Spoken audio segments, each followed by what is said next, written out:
He was well ahead of his time. I think he was singularly gifted with the visionary capabilities to see what the future looks like. He has shown a great leader, conducts with courtesy, confidence, and humility with everybody in every situation. His enlightened leadership and outstanding performance, a platform which has been created, which we could use today, tomorrow, and in the future, and also we can cherish for life, as such platform has brought out the pride in us. Next generation might forget all those leaders who merely made fortunes, but they will surely remember him for his contributions.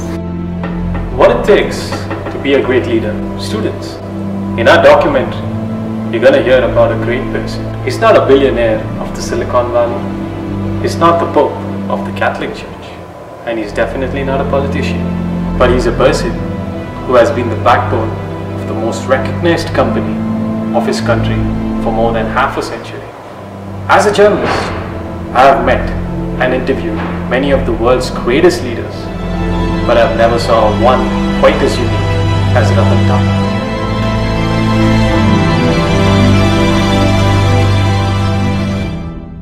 What are the qualities that make a living legend? Let us know more about Ratan Tata's personality by talking to one of his close friends, a member of the board of directors, Mr. Gautam. This man has worked under him, studied his behavior, and has definitely been influenced by him.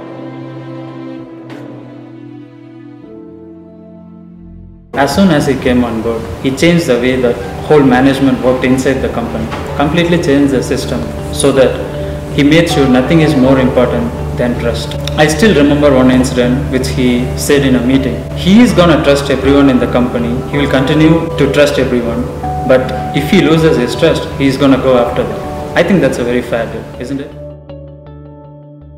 He always believed in a democratic leadership, so that the motive behind is so that we can engage in good communication and participation. We all know he is not so commanding type of a guy, but it doesn't mean that he will shy away from taking a bold and quick decision. I can quote you so many incidents, but to say one, when we acquired the steel company Chorus, everyone was against it, but he went through with it. We didn't understand the motive behind, but later, as we all know, it turned out to be beneficial not only for us, the Tata Steel, but for the whole nation.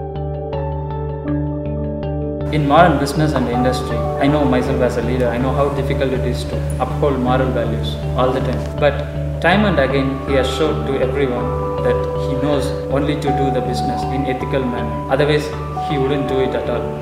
This kind of leadership explains that he is a man of strong integrity, principles and values. Ratan Tata's success attracted a well-known billionaire, Ms. Bukola, who made her money by investing in companies. As a global investor, I must acknowledge Ratan Tata because I see him as a visionary, I see him as an action-oriented man, I see him as an optimist, I see him as a motivator, and I see him as a man of great ideas because it takes a man of great ideas to explore nationwide. With his high rate of efficiency and productivity, I think the Ratan Group is going to last longer in the industry.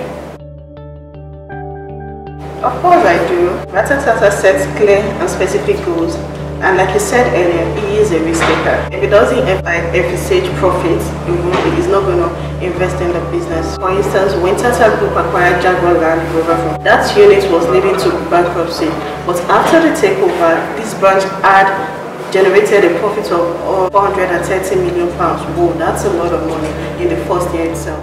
Tata Motors was always known for its innovations. For example, the world's cheapest car, Tata Nano, or the first all-Indian car, Tata Indica. To know more about these products, let us talk to one of the most important person, the head of marketing and sales directly involved with these products, Ms. Kiko. Mr. Tata learns that most Tata managers and officers are not courteous at all times to all people. It is part of nature to say, I will treat important people with great respect.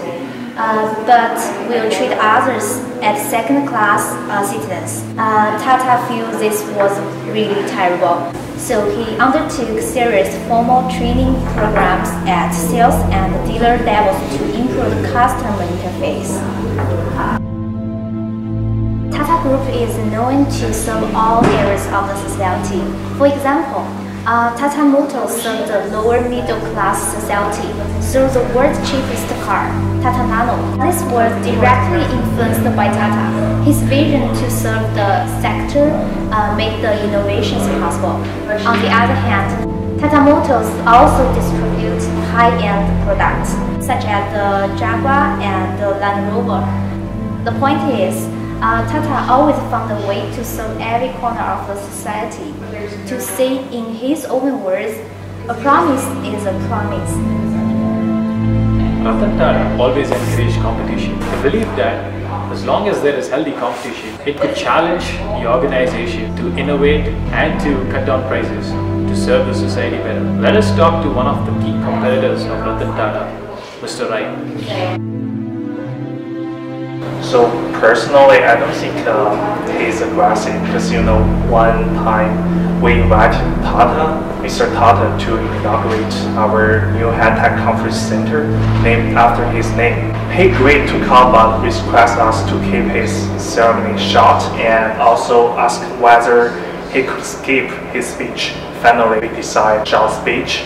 After lunchtime, he preferred to spend much time talking with our young engineers in our company, listening to their questions, their ideas, and sharing his experience and answers. So we all expressed with his happiness that time. Firstly, Mr. Tata is a risk-taking businessman. He has courage and competence to enter into so many different industries. Now he has successfully transformed cars and Jaguar Land Rover to profitable companies. He's not only risk-taking in nature but also very capable of controlling and managing risk. That's very, very good quality. Without risk control, a person is rash, not rational business. Mr. Tata has a high energy level and daring in innovation and creativity. Like the nano car. I think the nano car is the greatest innovation in the car industry. It's the cheapest car in the world, which is affordable to low-income families, gives safety and convenience in life. One thing about Mr. Tata, what he's known for, is his philanthropic nature. He kept giving and giving and giving back to the society. His reach extends all areas of the society, such as education, sports, and agriculture, etc. Well-known social activist Ms. Laila, impressed by his selfless nature, had some important comments to make about Mr. Tata. Yeah, Tata Group has reached legendary status for philanthropy, which is nearly 65% of the revenue goes to Tata Trust. This trust covers education, healthcare, sports, and arts, and a lot more. Through this trust, Tata Sons gives away on average between 8 to 14% for its net profit every year for the society. For that reason, I can say Ratan Tata is the single largest philanthropic gift for India. For Ratan Tata, the idea of philanthropy is not just contributing to society, but for Ratan Tata is also focused on developing the nation. For example, on creation of awareness of things like discrimination against the girl child, on microfinance to get people away from money landlords, on water harvesting and conservation. That's why Ratan Tata is unique. Ratan Tata, during his tenure, led the Tata Group of companies for 21 years and established Tata as a world brand. He used the various leadership styles, transformational and transactional. He was not only product-oriented but also people-oriented. In India, you can live in a house, drive a car, make a phone call, season your food, insure yourself, wear a watch, walk in shoes, cool yourself with an air conditioner or stay in a hotel, all courtesy of Tata. Be the change that you want to see in the world.